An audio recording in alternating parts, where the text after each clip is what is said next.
Graça e paz, amada igreja. É muita alegria, ou é com muita alegria, que nós nos reunimos via os meios, os canais de comunicação para estarmos juntos, orando, adorando, buscando ao Senhor. Que o Senhor os abençoe, que o Senhor os console, os conforte nesse tempo que nós estamos passando.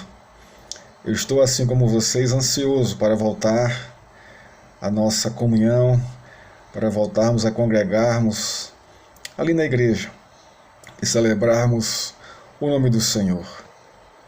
Mas enquanto isso não vem, aproveitemos esse tempo para estarmos buscando o Senhor em família, vivendo esse contexto com temor, com zelo, com esperança, na expectativa do consolo e do conforto do Senhor. Estamos juntos, irmãos, mesmo separados, mesmo longe um do outro, estamos juntos, porque comungamos do mesmo Espírito, comungamos da mesma visão, da mesma fé de nosso Senhor Jesus Cristo. Que Deus nos abençoe. Hoje à noite nós vamos estar falando mais uma vez sobre o livro, a primeira carta de João. Nós temos trabalhado nos sermões expositivos sobre essa carta, uma carta riquíssima, com ensinos profundos, com ensinos maravilhosos, que tratam da igreja, que tratam do nosso testemunho, que revelam a pessoa de Deus, que nos trazem um conforto muito grande. O principal personagem da carta, irmãos, não é o apóstolo, não é a igreja, não são os irmãos. O principal personagem da carta é a pessoa de Jesus Cristo. É a sua palavra em ação, consolando, confortando e nos sustentando como igreja. Isso nos alegra muito, nos conforta muito, porque sua palavra é viva e é eficaz. Para o dia de hoje, abra sua Bíblia, da primeira carta de João, capítulo 4, e vamos ler do verso 7 ao verso 12. Vamos estar tratando sobre esses versos hoje. Diz assim a palavra de Deus: Amados, amemo-nos uns aos outros, porque o amor procede de Deus. E todo aquele que ama é nascido de Deus e conhece a Deus. Aquele que não ama não conhece a Deus, pois Deus é amor. Nisto se manifestou o amor de Deus em nós, em haver Deus enviado o seu Filho unigênito ao mundo para vivermos por meio dele. Nisto consiste o amor, não em que nós tenhamos amado a Deus, mas em que Ele nos amou e enviou o seu Filho como propiciação pelos nossos pecados. Amados, se Deus de tal maneira nos amou, devemos nós também amar uns aos outros. Ninguém jamais viu a Deus. Se amarmos uns aos outros, Deus permanece em nós e o seu amor é em nós aperfeiçoado. Vamos orar ao Senhor. Pai, a tua palavra, e nós necessitamos de graça, nós necessitamos de entendimento e conhecimento. Abre os olhos do nosso coração, por meio do teu Espírito Santo, para entendermos e para nos deleitarmos em tua palavra. Em nome de Cristo, amém. Eu vou estar aqui desviando o olhar, que o meu esboço está aqui na minha frente. Temos estudado a primeira epístola de João e observado o cuidado do apóstolo em combater as falsas doutrinas e em ensinar a igreja como discernir entre o verdadeiro e o falso pregador, o verdadeiro e o falso ensino, o verdadeiro e o falso apóstolos. Vimos também que João está alertando a igreja para que já no presente momento os anticristos já se levantavam contra a igreja, contra o Senhor. O texto anterior, de domingo passado, nós pregamos sobre como investigar a procedência dos pregadores conforme os parâmetros da palavra de Deus. Provar os espíritos. Está lá, logo no comecinho do capítulo 4. Hoje estaremos pregando sobre as 3 razões por que o cristão deve amar, nos versos 7 ao verso 12. Esse é o nosso tema de hoje. Não é? Se depender da nossa natureza e sentimentos, não vamos amar conforme a vontade de Deus. O amor que dizemos ter a Deus e ao próximo tem origem muitas vezes em nossos sentimentos e afeições. Sendo assim, a manifestação e a consistência deste amor depende dos nossos sentimentos e das nossas afeições. O apóstolo revela à igreja as 5 razões por que o cristão deve amar, mas hoje nós vamos ver apenas 3. E vamos ter sempre isso em mente. O nosso amor ao próximo, ele independe dos nossos sentimentos e das nossas afeições. Sabemos também que isso faz parte do nosso amor, mas ele independe. Nós não podemos fundamentar o nosso amor ao próximo em nossos sentimentos e nossas afeições, porque muitas vezes, irmãos, nós vamos ser decepcionados. E aí esse amor esfria, esse amor acaba. Esse não é amor de Deus. O amor bíblico é bem diferente. Por que o cristão deve amar? Vamos ver aqui as razões. As 3 primeiras razões. Depois nós oremos as 2 últimas. A primeira razão, porque o crente deve amar, é o amor procede de Deus. Olha como João inicia aqui o verso 7. Amados, amemos uns aos outros, porque o amor procede de Deus. E todo aquele que ama é nascido de Deus e conhece a Deus. Então, a procedência do amor. A procedência do amor que nós devemos ter pelos irmãos e ao próximo deve proceder de Deus, não dos nossos sentimentos. João inicia o verso 7 chamando a igreja à prática habitual do amor. Amados, amemos uns aos outros. E em seguida ele revela a razão de se amar uns aos outros. O amor procede de Deus. Esse é o ponto. João afirma: Deus é amor. Ele não é o amor. Ele é amor. Sendo assim, o amor não é uma qualidade de Deus, mas a sua essência. Então, todos os atos de Deus são essencialmente atos de amor. Sua misericórdia e justiça, sua salvação e condenação estão fundamentados no seu amor. Quando Deus redime alguém, ele faz em amor. Quando Deus condena alguém, ele faz em amor. O amor de Deus é de fato e de verdade. Não é um sentimentalismo e nem é uma afeição. Seu amor não está baseado em sentimentos e afeições recíprocas. Ele ama porque não pode deixar de amar. Deus, essencialmente, ele é amor. Mas o amor, como a Bíblia descreve, não esse amor que nós sentimos, o nosso sentimento de amor, não é isso. O amor de Deus é muito maior do que esse tipo de sentimento. Se bem que esse sentimento faz parte da nossa vida. Mas o amor de Deus, ele é maior do que isso. Ele é maior do que isso. João revela que a redenção de Deus na vida do pecador procede do seu amor.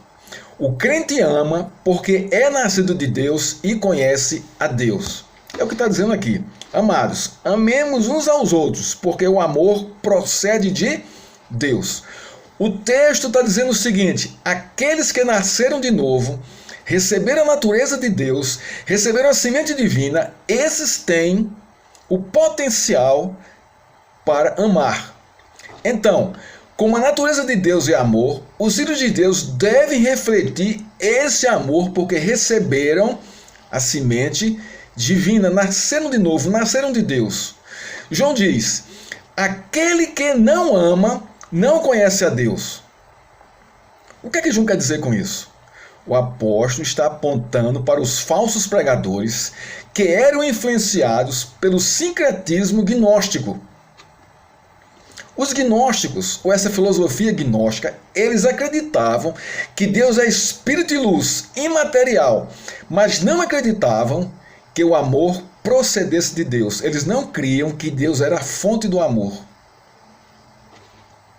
Só aqueles, irmãos, só aqueles que possuem a natureza divina podem amar conforme a vontade de Deus. Porque eles foram alcançados pelo amor de Deus revelado na pessoa de Cristo. Eles nasceram de novo, nasceram de Deus, receberam a divina semente. Portanto, o amar a Deus e ao próximo não depende de sentimentos, mas da submissão à vontade de Deus. A primeira razão porque o crente fiel deve amar é: o amor procede de Deus e a semente que foi plantada em mim é a semente divina.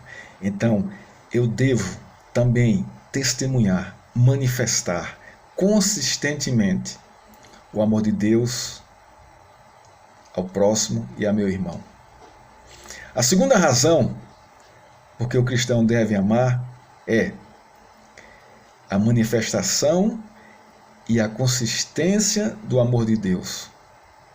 Eu devo amar por causa da consistência e da manifestação do amor de Deus. O verso 9, vamos ver o verso 9 e o verso 10. Diz assim o texto: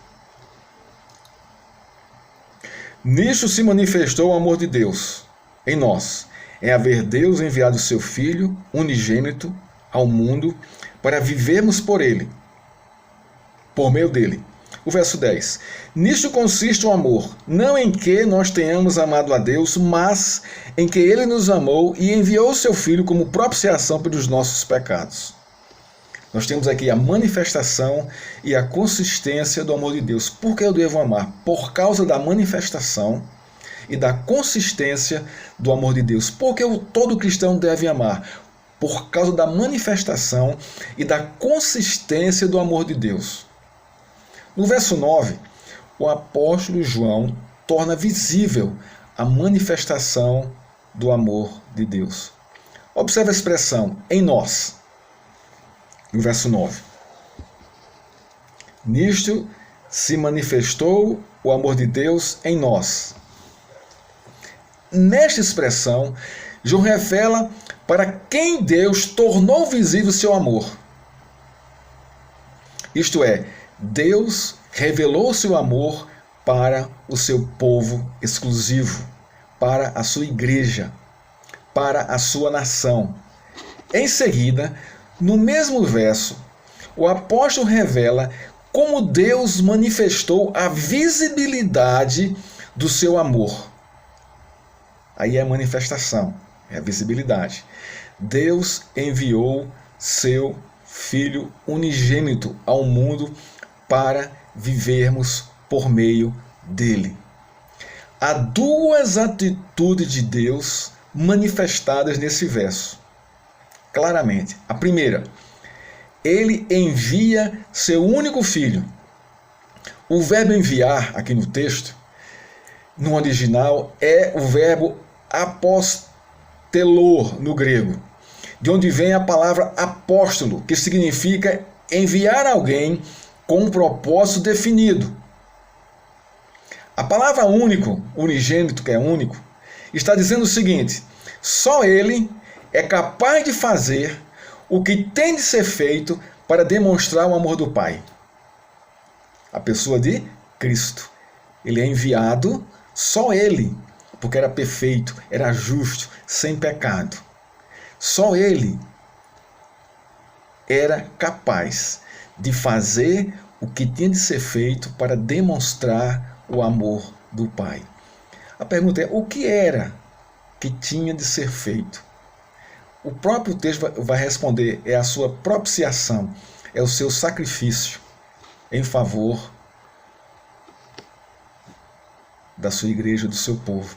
A segunda atitude aqui que está aqui no verso aqui é viver por meio dele. Olha que coisa interessante. Nisto se manifestou o amor de Deus em nós, em haver Deus enviado o seu Filho unigênito ao mundo para vivermos por meio dele. A expressão por meio dele é o propósito do envio, do apostolado de Jesus Cristo. E esse por meio dele traz, não é, a realidade da mediação de Cristo em favor do seu povo. Cristo é o único mediador entre Deus e os homens. E ele veio com esse propósito em trazer essa mediação entre Deus e os homens. São nessas duas maneiras, reveladas nesse verso 9, de Deus manifestar o seu amor ao seu povo. Irmãos, isso é algo assim gracioso demais para a nossa vida. É um amor vivo, autêntico, revelado, palpável, em ação. Não é algo apenas de sentimentos. Não é algo ideológico, não é algo apenas no sentimentalismo, não, é algo prático. Demonstrado, manifestado, visivelmente uma prática. Deus nos amou enviando o seu Filho Jesus para que vivêssemos por meio dele, por meio da sua mediação. O verso 10, irmãos, vai revelar a consistência do amor de Deus. Vimos aqui a manifestação do envio e na mediação de Cristo. E agora vamos observar a consistência do amor de Deus. O conteúdo, o peso, o conteúdo, a essência do amor de Deus. Olha o que diz o verso 10. Nisto consiste o amor de Deus, não em que nós tenhamos amado a Deus, mas em que Ele nos amou e enviou o seu Filho como propiciação pelos nossos pecados. A consistência, irmãos, do amor de Deus é revelada na propiciação de Jesus Cristo em favor do seu povo, para satisfazer a santidade de Deus. Propiciação significa apaziguar, conciliar e satisfazer. São palavras sinônimas que significam propiciação. Então, o sacrifício de Cristo na cruz apaziguou, satisfez e conciliou as exigências de Deus com o pecado do seu povo. Esse aqui é o ponto. O sacrifício de Cristo oferecido a Deus reconciliou seu povo pecador com ele por meio do perdão de Deus. Cristo trouxe para o povo de Deus, por meio do seu sacrifício, da sua mediação, o perdão de Deus. Por isso, temos paz com Deus. Justificados, pois, mediante Jesus Cristo, temos paz com Deus. Isso Paulo fala em Romanos. Então, esse é o significado de que Ele nos amou primeiro. Porque se não há essa reconciliação, se não há esse apaziguar, se não há essa satisfação de Deus em Cristo, nós não seríamos capazes de amar a Deus. Foi necessário Ele nos amar primeiro, mostrando a manifestação e a consistência do seu amor na propiciação de Jesus Cristo. A manifestação e a consistência do amor de Deus é revelada na cruz, no sangue derramado por Jesus em favor da ira de Deus contra o pecado do seu povo, a quem inclui a mim e a você. No verso 11, João vai mostrar à igreja o padrão de se amar uns aos outros. Olha o que diz o verso 11. Amados, se Deus de tal maneira nos amou, devemos nós também amar uns aos outros. Esse aqui é o padrão estabelecido por Deus, não por mim nem por você. O padrão vem dele, de cima para baixo, do alto para a terra. Deus nos amou primeiro em Cristo, nos revelando a manifestação e a consistência do seu amor. Agora, consciente desta verdade e conhecimento, E conhecendo este amor, a igreja, o crente, é devedor deste amor a seu irmão e ao próximo. É isso que João está dizendo aqui. Cristo é o exemplo. Cristo é o fundamento. É a manifestação, a consistência e o padrão de nós amarmos uns aos outros. A terceira e última razão porque o cristão deve amar é o amor é a essência do testemunho cristão. Verso 12. Olha o que diz o verso 12. Ninguém jamais viu a Deus. Se amarmos uns aos outros, Deus permanece em nós e o seu amor é em nós aperfeiçoado. Isso aqui é fantástico. Fantástico. A palavra cristão significa pequenos cristos.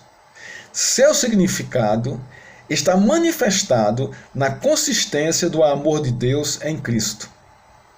Se o cristão é aquele que nasceu de novo, é aquele que recebeu a divina semente, é aquele que recebeu o Espírito Santo de Deus, quando chamado e vocacionado por ele em Cristo, então ele deve testemunhar e manifestar conscientemente o amor de Deus ao mundo. Esse aqui é o ponto. No contexto aqui, João fala aqui, devemos amar uns aos outros. É o contexto aqui. É da natureza do cristão testemunhar o amor de Deus, amando uns aos outros. Esse é o ponto, irmãos, porque essa é a nova natureza. Não é mais a nossa, mas é a divina semente brotando, germinando, nascendo, tomando conta, florescendo em nosso coração, para que testemunhemos o amor de Deus, a sua manifestação e a sua consistência, o seu conteúdo. Vamos abrir aqui um parênteses. Atos 1:8. É interpretado erradamente por muitos crentes. O texto diz: mas recebereis poder ao descer sobre vós o Espírito Santo e sereis minhas testemunhas. Porque, irmãos, ele é interpretado erroneamente por muitas pessoas, por muitos crentes. Porque muitos pensam que é para testemunhar o poder dos milagres, das curas, das expulsões de demônios, das maravilhas, dos dons. Muitos interpretam Atos 1:8 dessa forma. Porém, isto é reduzir o contexto do texto e a ação amorosa do Espírito Santo na vida da igreja. Na vida da igreja. O contexto anterior de Atos, está lá no final do livro de João, é o diálogo de Jesus com Pedro. Por 3 vezes, Jesus pergunta a Pedro: tu me amas, Pedro? Tu me amas, Pedro? Tu me amas, Pedro? E Pedro diz: sim, eu te amo. E Jesus Cristo diz: apacenta as minhas ovelhas. Presta atenção nisso aqui. Ser testemunha de Jesus, por meio do poder do Espírito Santo, é responder a Jesus: Senhor, eu te amo assim como Pedro te amou e aprendeu a te amar. É o poder do amor de Deus que precisamos para ser testemunhas de Cristo no mundo e manifestar esse amor e a sua consistência. É o poder do Espírito Santo para conhecer a manifestação e a consistência do amor de Deus que vai fazer com que nós testemunhemos a pessoa de Cristo. A pessoa de Cristo. É esse poder do amor derramado em nós pelo Espírito Santo que vai fazer com que nós apacentemos uns aos outros. É o amor, irmãos, é o elo, é o foco. O argumento de João é: o amor se origina em Deus, é manifestado em Cristo, foi derramado na igreja. Portanto, amem uns aos outros, porque Deus é amor. Irmãos, isso é tremendo. Eu não estou aqui exortando a igreja porque ela não ama. Antes, pelo contrário, é uma palavra de consolo, de conforto, porque nós estamos nos aperfeiçoando nesse amor. É o que ele vai falar aqui no verso 12. Ainda não chegamos a essa plenitude e não vamos chegar, irmãos, enquanto estivermos nesse contexto, nesse mundo, porque ainda temos pecado em nós. Mas o nosso desafio, irmãos, é ao conhecer essa verdade, a tomar conhecimento dessa revelação, a saber da manifestação e da consistência do amor de Deus por meio de Cristo Jesus, a maneira que Deus nos ama é revelada em Cristo. Nós vamos saber disso e nós vamos amar uns aos outros por causa dessa verdade. Dessa verdade. Observe o desenrolar do amor na visão de João no verso 12. Olha que coisa interessante. Ninguém jamais viu a Deus. Se amarmos uns aos outros, Deus permanece em nós e o seu amor é em nós aperfeiçoado. Olha que coisa interessante isso aqui. Olha que coisa interessante. Ninguém jamais viu a Deus. Os irmãos aqui do contexto não viram Jesus pessoalmente, de fato, não viram. Só o apóstolo era essa testemunha ocular de Jesus Cristo. Por isso, revelava estas verdades na carta. Por isso aprendeu a amar, vivendo, convivendo, andando com Cristo. Isso não foi de uma hora para outra. João está aqui já com mais de 90 anos, irmãos. Já está aqui bem idoso, bem idoso. E amava, e aprendeu a amar na sua caminhada com Cristo. Ninguém jamais viu a Deus, mas ele viu. Ele vai trazer essa esperança para a igreja. Como é que nós podemos ver a Deus? A igreja cristã pode ver a Deus. De que maneira? O texto responde: se amarmos uns aos outros, Ele permanece em nós, pois cada um de nós é a imagem e a semelhança dele. Irmãos, essa é a maneira mais palpável de vermos, de vivenciarmos e de vermos a Deus. É amando os nossos irmãos, conforme as Escrituras. Podemos ver Deus? Podemos. Quando nós compartilhamos desse amor, ou quando somos tomados por esse amor e amamos uns aos outros. Continuando na lógica de João, o amor cristão é aperfeiçoado. Olha como é que ele termina aqui o texto. Deus permanece em nós e o seu amor é em nós aperfeiçoado. Isso aqui é um alento, é um consolo, é um conforto para mim e para você. Porque é em nós aperfeiçoado. Então nós estamos nessa caminhada para a perfeição. Não estamos prontos ainda. E o seu amor é aperfeiçoado em nós. Sim, somos pecadores justificados, ainda incapazes de amar conforme o padrão de Deus. Mas fomos chamados, assim como Pedro lá no final do Evangelho de João, a caminhar na vida cristã, sendo aperfeiçoado pelo poder do Espírito Santo, a amar a Deus e aos nossos irmãos. É o nosso desafio, irmãos, como igreja. A igreja, ela é edificada por Cristo para revelar ao mundo a verdadeira religião. E a verdadeira religião, ela é definida e exposta na manifestação e na consistência do amor de Deus em Cristo. E nós somos chamados a isso. Amarmos, conforme as Escrituras, uns aos outros.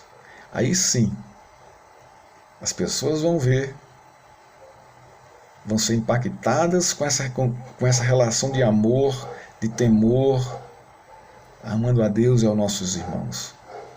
E vão ser chamadas, vão ser atraídas pela igreja. Vão ser confrontadas com o testemunho da igreja. Concluindo a nossa meditação de hoje, irmãos. Como a verdade sobre a origem, a manifestação e a consistência do amor de Deus tem influenciado a sua vida? como você tem vivenciado, vivido e testemunhado esse amor revelado, manifestado consistentemente por Deus em Cristo Jesus. Outra pergunta: como o poder do Espírito Santo tem influenciado seu testemunho cristão de amor a Deus, ao próximo e a seus irmãos? São questionamentos, irmãos, sérios, que nós devemos levar em consideração. Porque a base, o fundamento da igreja é o amor de Deus, não é outro. Não é outro, irmãos. Não são os dons, não é o carismatismo, não são os talentos, não é nada disso, irmãos. Deus edifica a sua igreja na consistência do seu amor em Cristo e nos aperfeiçoa para que amemos a Ele e uns aos outros.